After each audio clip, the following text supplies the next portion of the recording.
Hi, I'm BJCA, and many of us have brushed elbows through York's vibrant arts community. Some of you have supported me as one half of Aortic Valve, and a few of you know me as JC, which is a weird Facebook anomaly. You can just call me Justin, and somehow I've managed to get away with being in bands for the past 25 years without ever making a sound. So I'm a VJ, a video jockey, and as you can tell from the beads of sweat and the grimace on my face, I take this very, very seriously, and I'm very passionate about this. But before I go dating myself and before you go thinking I'm actually cooler than I actually am, I mix live video, often as an accompaniment to musical performance. I'm also not a linear storyteller.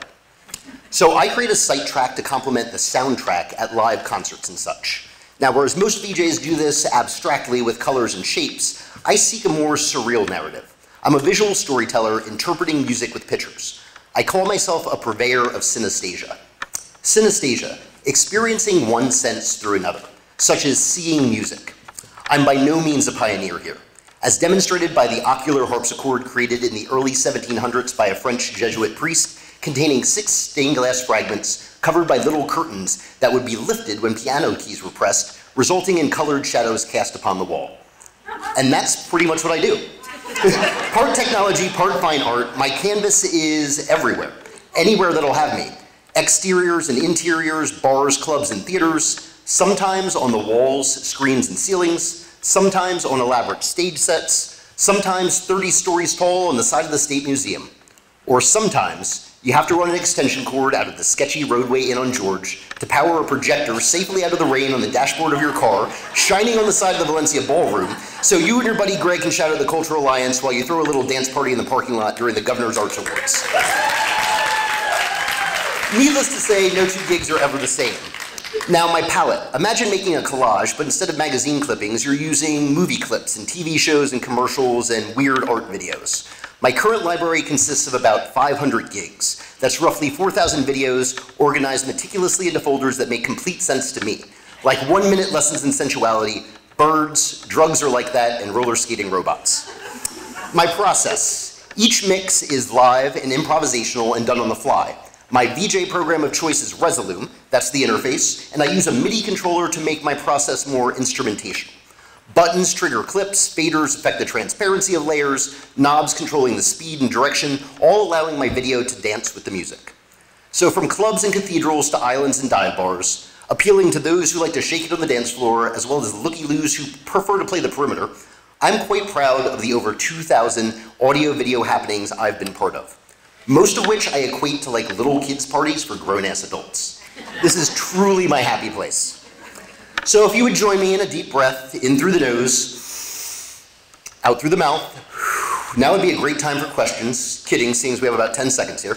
Now that you know what I do, I'm going to attempt to explain how I've come to do it. One more deep breath in through the nose, out through the mouth. From Bowie to Zappa, my parents turned me on to musicians who went far beyond making noise.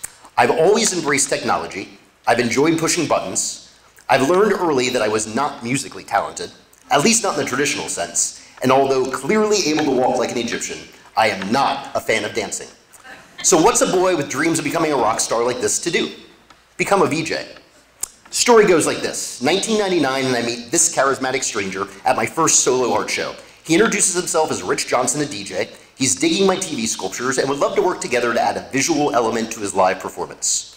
As you can see from the human ladder routine captured years later by JJ, me and the stranger were about to become real close. Now, little did Rich know that for the past 3 years I've been doing something similar with the band 6 O'Clock Saints, who when I first met them were called Lumpy Balboa Condition. And let's just say there's a reason you don't hear a lot about bands with a turntablist, 2 bass players, and a didgeridoo. Now, I have the Saints to thank for much, including the honor of playing the Trocadero stage. Our ensuing Hot Topic tour, not so much. Now, little did I know that my VJ quest started way earlier, according to cousin Natalie, who, upon visiting my house in 1982 when I was 4, recalls, the parents were in the other room smoking funny cigarettes and listening to records, while you were putting on this light show with this Viewmaster projection thingy that I had totally forgotten about until thank you, eBay. So, armed with VHS tapes queued up to the juiciest time code the night before, stacks of VCRs, big picture tube TVs, a Nintendo for people to play Duck Hunt, flashlights and film negatives, my early VJ setup looked more like a yard sale than an instrument. And setting up across from Rich and facing the corner, I looked more like a kid in Time Out than a rock star. But soon, out of necessity, Rich and I became Aortic Valve. Having a half-page ad in the York Dispatch advertising our part in the city's 2001 New Year's Eve event, thank you Special K for the in, my now bestie and I decided that our 2-year-old experiment deserved a name. And starting with the A from audio and plucking the V from video, 21 years ago, this small part of the heart was born. 12 years thereafter, Rich and I joined forces with friend and phenomenal DJ Greg Nice to form Threesco. Really just an excuse to get together more regularly and bug out, but after experiencing some success, we coined the term getting down, we'll give it back, and turned our party into a philanthropic-minded, ultra-weird way of supporting community causes that were dear to us. From trippy children's productions of Alice performed in a church, a dark comedic piece of musical theater about a teenager who assumes his dead twin brother's identity to be better liked by his peers, to a heavy-hitting docudrama exploring the LA riots performed right here at Dream Rights. The more I've pushed myself outside of my comfort zone to collaborate, the more I've grown as an artist.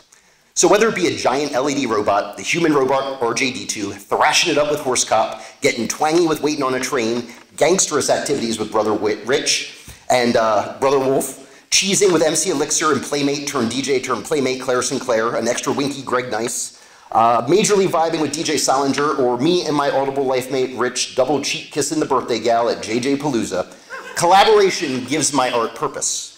So with this much creativity in the room, I encourage you to strike up a collaboration. And if that collaboration entails a VJ, now you know a guy. And you know a little bit about how that guy became a VJ, what exactly that means, and where you can go to see him do VJ-ish things. So if nothing else, I hope I've solidified a place in your heart as one of your favorite silent musicians.